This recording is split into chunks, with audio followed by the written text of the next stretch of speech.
প্রথমে আমরা এখানে সার্চ করবো wbchsc.com দিয়ে এবার আস্তে আস্তে সাইটটা খোলা হবে। একটু প্রবলেম হতে পারে কারণ যেহেতু সরকারি ওয়েবসাইট বুঝতেই তো পারছো।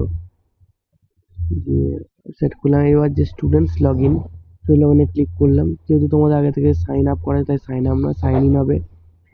আর সাইন ইনের যে ইউজার নেম বলতে ইউজার নেম তোমরা যখন নতুন করেছিলে তারপরে যেটা তোমাদের মোবাইলে এসেছিল একটা কোড, যেটা লেখা ছিল কোড বলে ইউজার আইডি, যেটা ওখানে ইউজার আইডি যে নেমটা হলো ওটাই হলো ইউজার নেম, এবং পাসওয়ার্ডটা তো তোমাদের যেটা মনের মতো দিয়েছিলে সেটা।